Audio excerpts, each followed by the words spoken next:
And yeah, this process is the same when I'm mixing a game. I'm really paying attention to how I'm feeling in that moment and like how every little sound in the mix is contributing to that feeling. And that process really requires stillness. And then the other thing I just wanted to touch on a little bit is this. We hear a lot of talk in this industry about how it's important to have work-life balance.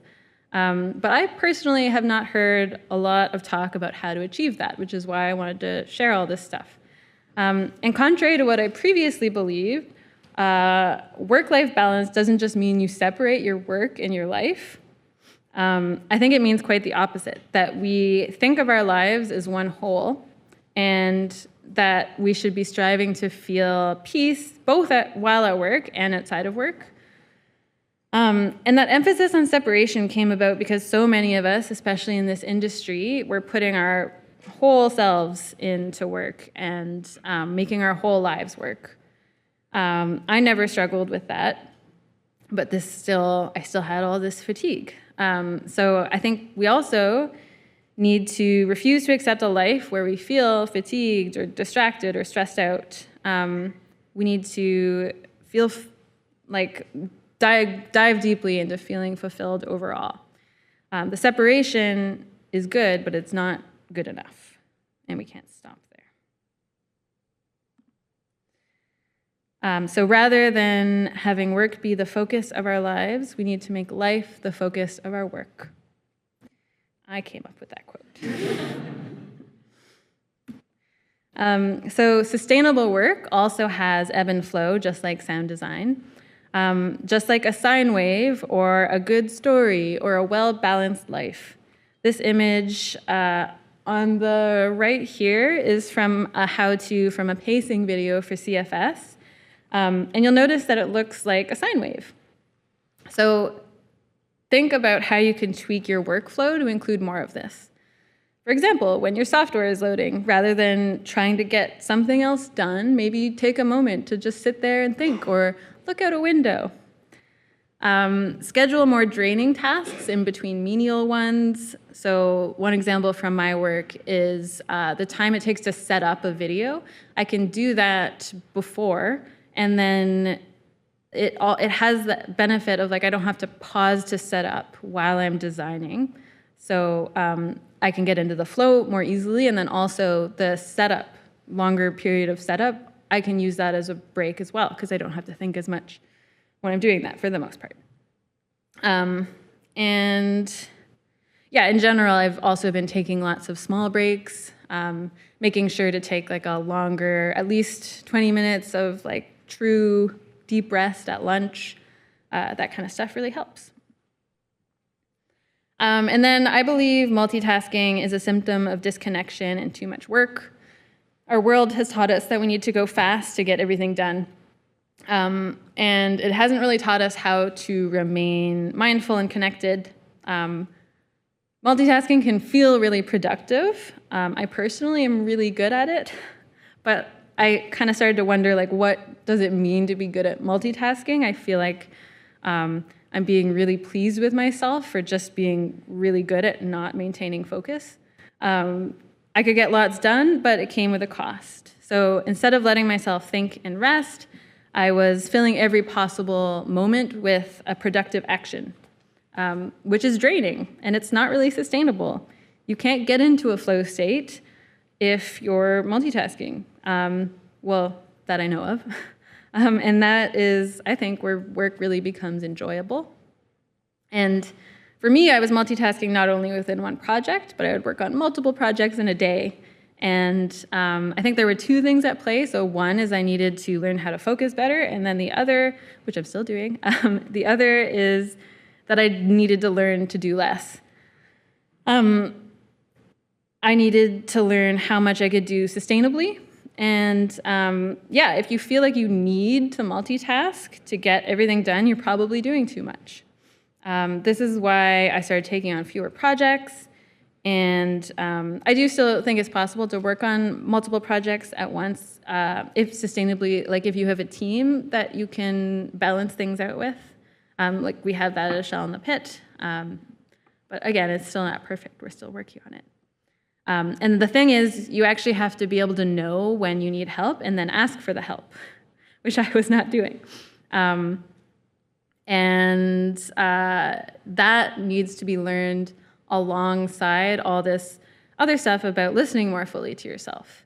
That's how you learn when you need help, because if you're not really paying attention, you might not notice, and that's what was happening to me. I thought I was just fine, and this is how you learn to not let work take over your life as well. That's like it's a whole difficult thing. And then just, multitasking and lacking in focus can also lead to something called pseudo-productivity, which I think happens a lot these days in general. It's just the illusion of being productive through visible busy work. So basically, it's focusing on activity metrics instead of focusing on the deep and more meaningful results. And for example, having lots of meetings or sending lots of messages, or for me, organizing an asset list way more than is necessary, instead of connecting to what really needs to get done. So before I started with all of this, I was feeling really disconnected. I was too tired to engage with much, so I just unplugged myself from this reality and plugged into another one. And it was really easy to feel happy in that other world, but that could never feel like a lasting happiness. It was tied to whatever show I was watching. And then when it stopped, I could really feel everything underneath. And I could feel that fatigue, which had been yelling at me like underneath the surface as I was watching. So connecting to myself is not as easy as relying on external distraction. I have to deal with deep and difficult emotions and boredom, but overall I feel more whole, and my happiness feels deeper and less transient, and I'm feeling more connected. And I'm also more connected to my work. So when I create something, it matters more to me. It's coming from this deeper place. And I think this is what we need more of in the world. When you're fully connected to yourself and listening to yourself, you are creating with your whole self. And this is what everyone is always saying. When you're creating with your whole self, it's going to resonate more with people. Create something that matters to you, and it will matter more to people. I've heard that a lot, and I think it's really true. Games, I think, have a unique ability to connect and also a unique ability to distract. And I think we need more games that make us feel connected, especially in this really increasingly disconnected world. And we can resist that disconnection by taking care of ourselves, and in the process, our work. And when we create from that place, it spreads around more. Even when you're not actively creating, like I've found I've started to connect better with people, like talking to them and focusing on them. And then guess what you can connect to more easily when you start paying more attention? Kind of mentioned it before, but that deeper range of emotion. We can find more joy more easily, play and wonder and tension and relief, and yes, sadness and fear and anger too, but I think like how much more interesting are the things we make going to be when we're connecting to that stuff instead of pushing it away. And how much more interesting are our lives going to be as well. A lot less friction in trying to stop these things from coming up, and so much more flow. So in conclusion, just do your best to take care of yourselves as wholly and fully as you can, even if that just means being more open to learning about what it is, even if it just means like little tiny steps. It won't be perfect. I think the important part is just treating it like it's important. For me, it has not been perfect at all. But it really hasn't needed to be for me to feel better, and that's what I wanted to share, I think. I've had a lot of impatience come up, and I want to be doing better than I am right now. I want to improve more quickly, and I think that's natural. And whenever these feelings come up, I just have to ride them out, basically, and remind myself to breathe, fuel myself, and give myself deep, true rest. And then if I do all those things and I keep being kind to myself, I can trust more and more that I'm already where I want to be. And I hope that this has helped inspire some of you to trust that in yourselves a little more, or start, even if it's something that just feels a little off and you feel like you're mostly fine.